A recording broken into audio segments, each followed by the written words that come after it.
नमस्कार दोस्तों। प्रस्तुत है धर्मवीर भारती द्वारा लिखी गई कहानी मुर्दों का गांव। उस गांव के बारे में अजीब अफवाहें फैली थी। लोग कहते थे कि वहां दिन में भी मौत का एक काला साया रोशनी पर पड़ा रहता है। शाम होते ही कब्रें जम्हाइयां लेने लगती हैं और भूखे कंकाल अंधेरे का लबादा ओढ़कर सड़कों, पगडंडियों और खेतों की मेड़ों पर खाने की तलाश में घूमा करते हैं। उनके ढीले पंजरों की खड़खड़ाहट सुनकर लाशों के चारों ओर चिल्लाने वाले घिनौने सियार सहमकर चुप हो जाते हैं और गोश्तखोर गिरधों के बच्चे डैनों में सिर ढांपकर सूखे ठूंठों की कोटरों में छिप जाते हैं। इसी वजह से जब अखिल ने कहा कि चलो उस गांव के आंकड़े भी तैयार कर ले, तो मैं एक बार कांप गया। बहुत मुश्किल से पास के गांव का एक लड़का साथ जाने को तैयार हुआ। सामने 2 मील की दूरी पर पेड़ों के झुरमुटों में उस गांव की झलक दिखाई दी। मील भर पहले ही से खेतों में लाशें मिलने लगी। गांव के नजदीक पहुंचते पहुंचते तो यह हाल हो गया कि मालूम पड़ता था भूख ने इन गांव के चारों ओर मौत के बीज बो दिए थे और आज सड़ी लाशों की फसल लहलहा रही है। कुत्ते, गिद्ध, शियार और कौवे उस फसल का पूरा फायदा उठा रहे थे। इतने में हवा का एक तेज झोंका आया और बदबू से हम लोगों का सिर घूम गया। मगर फिर जैसे उस दुर्गंध से लदकर हवा के भारी और अधमरे झोंके सूखे बांसों के झुरमुटों में अटक कर रुक गए। सामने मुर्दों के गांव का पहला झोपड़ा दिख पड़ा। 3 ओर की दीवारें गिर गई थी और एक ओर की दीवार के सहारे आधा छप्पर लटक रहा था। दीवार की आड़ में एक कंकाल पड़ा था। साथ वाला लड़का रुका। यह निताई धीवर है। कहाँ? अखिल ने पूछा। वह निताई धीवर सो रहा है। लड़के ने कंकाल की ओर संकेत किया। वह धीवर था और गांव का सबसे पट्ठा जवान। अकाल पड़ा, भूख से उसकी माँ मर गई। उसके पास खाने को न था। फिर लकड़ी लाकर चिता सजाना तो असंभव था। उसने अपनी नाव बाहर खींची, माँ के शरीर को नाव में रखा, ऊपर से सूखी घास रखी और आग लगा दी। रहा सहा सहारा भी चला गया और एक दिन वह भी यहीं भूखा सो गया। यहीं इसी जगह उसकी माँ ने भी दम तोड़ा था, वह लड़का बोला। हवा का झोंका फिर चला और खोखले बांसों से गुजरती हुई हवा सन्नाटे में फिसल पड़ी। लड़का चीख पड़ा। वह सांस ले रही है, सुना नहीं आपने? कौन? वह जुलाहिन सांस ले रही है। क्या वाहियात बकता है? अखिल ने झुंझलाकर डांटा। कौन जुलाहिन? आपको नहीं मालूम? वह सामने झोपड़ी है ना, उसी में जुलाहे रहते थे। उसमें से 3 भूख से मर गए। रह गए सिर्फ जुलाहा, जुलाहिन और उनका करघा। मगर भूख से उनकी नसें इतनी सुस्त थी कि करघा भी बेकार था। उन्होंने पास के जंगल से जड़ें खोदकर खानी शुरू की। उनके दांत नुकीले हो गए, जैसे सियारों की खीसें। जुलाहा बीमार पड़ गया। जुलाहिन जड़ें खोदने जाती थी। एक दिन जड़ें खोदते वक्त खुरपी उसके कमजोर हाथों से फिसल गई और बाएं हाथ की तर्जनी और अंगूठा कटकर गिर गया। जब वह घर पहुंची तो भूखा व बीमार जुलाहा झल्ला उठा और चिल्लाकर बोला, निकल जा मेरे घर से, अब तू बेकार है। न करघा चला सकती है, न जड़ें खोद सकती है। तब से जुलाहिन का पता नहीं है, मगर कुछ लोगों का कहना है कि वह भूत बनकर गांव की कब्रों के पास घूमा करती है। वह अभी भी सांस ले रही थी, सुना नहीं आपने? अखिल ने मेरी ओर देखा और मैंने अखिल की ओर। हम दोनों आगे बढ़े और जुलाहों के झोपड़े में घुसे। लड़का ठिठका, मगर हिम्मत दिलाने पर वह भी आगे बढ़ा। हम लोग अंदर गए।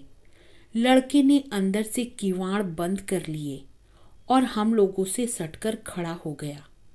वह डर से कांप रहा था। सामने आंगन में 3 कब्रें आसपास खुदी हुई थी। बीच की कब्र में एक बड़ा सा छेद था। उसमें से एक बिज्जू निकला और हम लोगों को डरावनी निगाहों से पल भर देखकर सिर झटका और फिर कब्र में घुस गया। आंगन में किसी मुर्दे के सड़ने की तेज बदबू फैल रही थी। अखिल ने अपना कैमरा संभाला और फोटो लेने की तैयारी की। इतने में पीछे के किवाड़ खड़क उठे। मेरे रोंगटे खड़े हो गए। अखिल बोला, कोई सियार होगा। किवाड़ को किसी ने जैसे बार बार धक्का देना शुरू किया। मैंने सोचा शायद जिंदा आदमी की गंध पाकर गांव भर के मुर्दे हम पर हमला करने आए हैं। मेरे खून का कतरा कतरा डर से जम गया। लड़का बुरी तरह से चीख पड़ा। अखिल धीमे धीमे गया और धीरे से किवाड़ खोल दिया। उसके बाद बुरी तरह से चीख कर भागा और मेरे पास आकर खड़ा हो गया। मैं बदहवास हो रहा था और आपको यकीन न होगा मैंने दरवाजे पर क्या देखा।